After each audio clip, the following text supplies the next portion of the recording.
नमस्ते। इन खबर हरियाणा देखने लग रहे आप। मैं आपकी गल्या स्वाति का दिन हरियाणा में दिन भर में आज की कुछ होया है खबर लेकर मैं आ गई हूँ। रुक करेंगे पहली खबर का।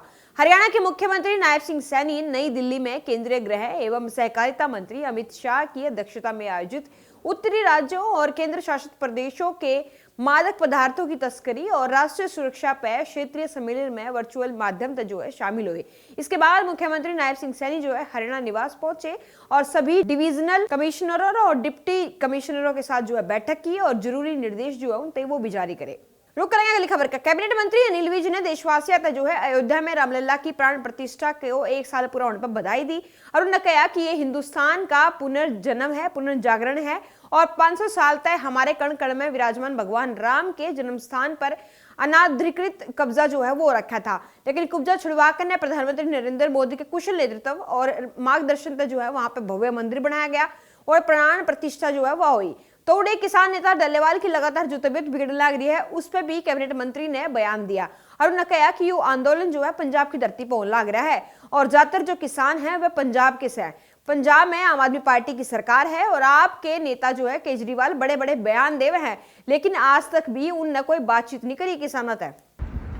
हिंदुस्तान का पुनर्जागरण है। 500 साल से हमारे आराध्य हमारे कण कण में विराजमान, जिनका सुबह उठते हम नाम लेते हैं, शाम को नाम लेते हैं, भगवान राम, उनके जन्म स्थान पर अनाधिकृत कब्जा हुआ था। कब्जा छुड़ाकर और आदरणीय प्रधानमंत्री नरेंद्र मोदी जी के कुशल नेतृत्व और मार्गदर्शन से वहाँ पर भव्य मंदिर बना है, प्राण प्रतिष्ठा हुई है और आज पहला वर्ष उसका हुआ है और सारा देश जो है उसका लाइव भी प्रोग्राम दिखाया जा रहा है। देखिए, ये जो आंदोलन हो रहा है ये पंजाब की धरती पर हो रहा है और लगभग पंजाब के किसान ही वहाँ पर बैठे हुए हैं और पंजाब में है आम आदमी पार्टी की सरकार और केजरीवाल जी श्रीमान उनकी पार्टी के नेता बड़े बड़े बयान देते हैं, लेकिन आज तक किसी ने जाके उनसे बात नहीं की। झज्जर के लघु सचिवालय स्थित सभागार में दिशा की बैठक जो है वो आयोजित हुई और बैठक की अध्यक्षता रोहतक से सांसद दीपेंद्र हुड्डा ने करी।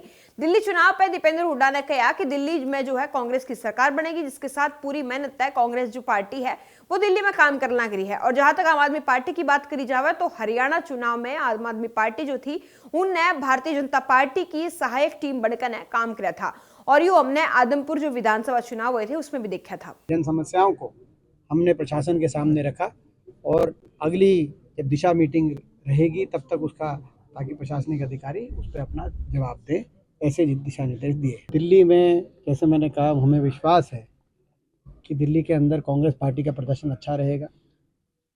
आम आदमी पार्टी की कहाँ क्या भूमिका रही उस पर मैं ज़्यादा विषय पे ज़्यादा नहीं जाना चाहता, लेकिन हरियाणा के अंदर उनकी भूमिका ऐसी रही कि कहीं ना कहीं उन्होंने हमेशा बीजेपी की सहायक टीम बन के हरियाणा में काम किया आम आदमी पार्टी ने। ये हमने आदमपुर चुनाव में भी देखा और उसके बाद हमने विधानसभा चुनाव में भी देखा।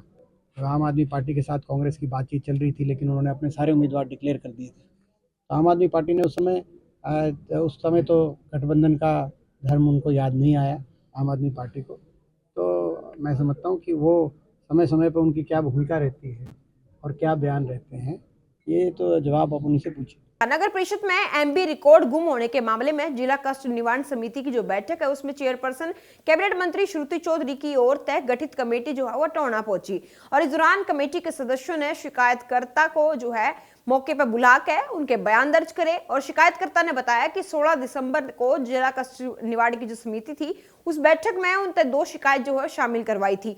एक शिकायत जो थी एमबी गुम होने की थी, जिसपे ईओ ने जवाब दिया है और मंत्री ने 2 सदस्यीय कमेटी बनाकर जांच के आदेश दिए थे। डीएमसी साहब के सामने मैंने अपने जो बयान है उस संबंधित कंप्लेंट के बारे में मैंने अपने बयान दे दी है और जांच का उन्होंने आश्वासन दिया कि हम इसकी जल्दी जांच कर लेंगे, किसके पास ये एमबी वगैरह थी और किसने इसको डिले वगैरह करवाया है, लास्ट में एमबी किसके पास। ग्रीवेंस कमेटी के चेयरमैन मंत्री महोदय द्वारा एक आदेश किया गया था कि मैं और एक private member mister Ravindra Mehta मिल के इस जो कार्रवाई जो जवाब पेश किया था ईओ ने, इसकी दोबारा से छानबीन की जाए।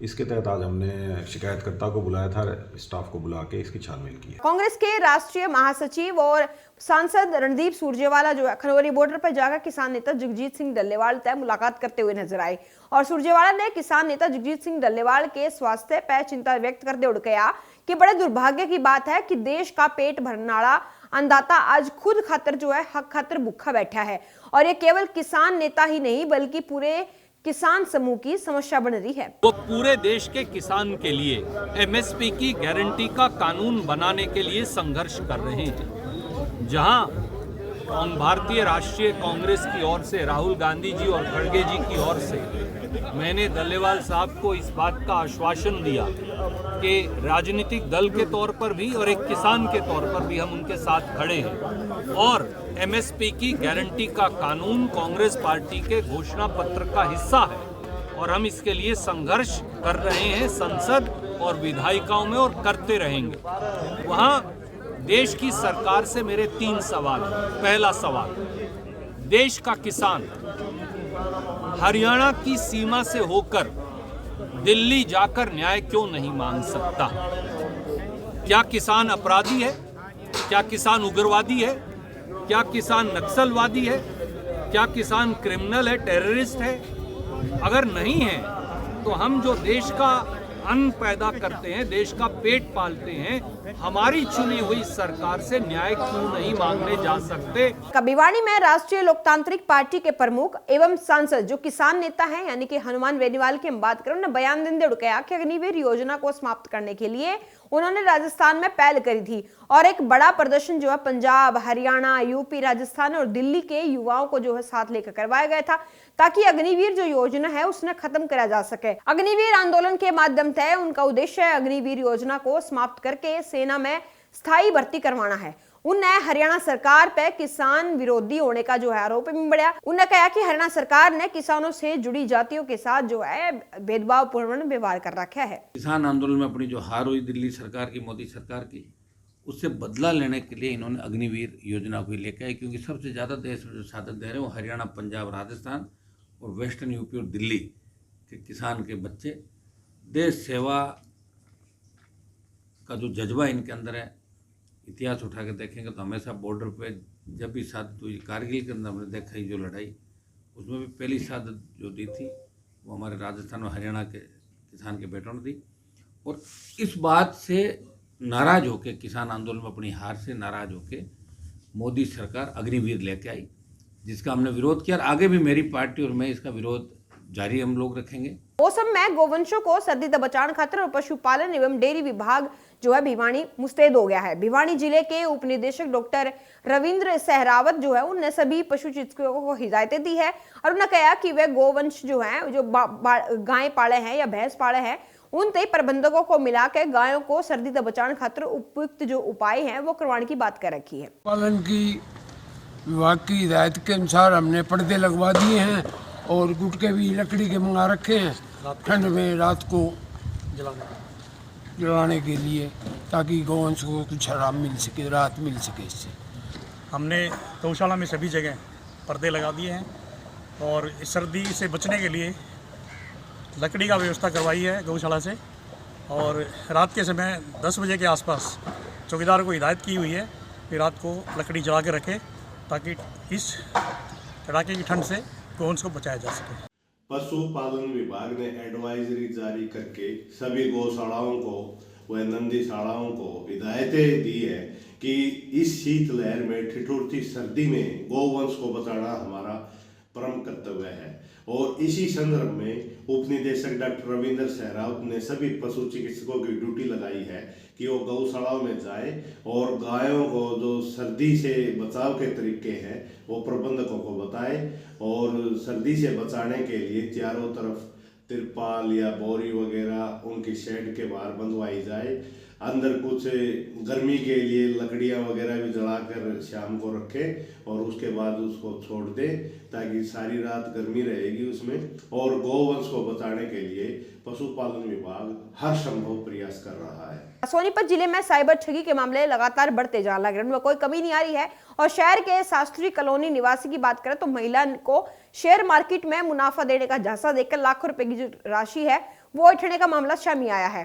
पीड़िता ने बताया कि सेक्टर 23 साइबर थाने में शिकायत उसने करवाई है और जांच अधिकारी एसआई नवदीप सिंह ने बताया कि मामले की गंभीरता तक जांच जो है वो करी जान लग रही है और तोड़े ठगा का बेड़ा काट कर आगामी जो कार्रवाई है वो अमल में लाई जाऊंगी। सोनीपत की रहने वाली महिला है जिनको 28 दिसंबर को एक इंस्टाग्राम पे मैसेज आया कि आप अगर रील्स और इनको लाइक करते हैं तो आपको इसके बदले में आपको पेमेंट की जाएगी।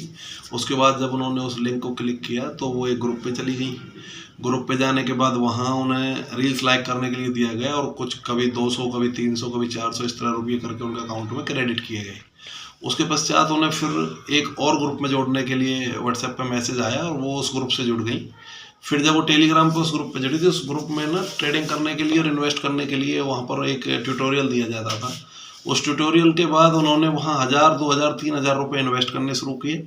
तब वो 1000, 2000, 3000 रुपये इन्वेस्ट किए तो उस पर उन्होंने कुछ 10% कभी 20% का प्रॉफिट उन्हें देना शुरू किया। तो उन्होंने धीरे धीरे करके इस तरह से 10 से 12 ट्रांजैक्शंस में लगभग 7 लाख रुपए इन्वेस्ट कर दिए। फिर उन्हें पता लगा कि वहाँ फिर उनके पैसे जब उन्होंने वापस निकालने चाहे नहीं निकले तो साइबर फ्रॉड हुआ है। जो उन्होंने हमें 3 तारीख को कंप्लेंट दी जिस पर हमने मुकदमा जो है तुरंत दर्ज किया। FIR नंबर 3 हमने दर्ज की तो तुरंत उनकी शिकायत आते ही जिसमें हमने डाटा जो है और टेक्निकल काम शुरू कर दिया जिसमें जल्द से जल्द आगे कार्रवाई करके मुलजिमों को गिरफ्तार किया जाएगा। तो लगातार इन खबर हरियाणा ऐसी खबरें आप तक पहुंचाते रहो, हमारे के लिए बने रहो। राम राम।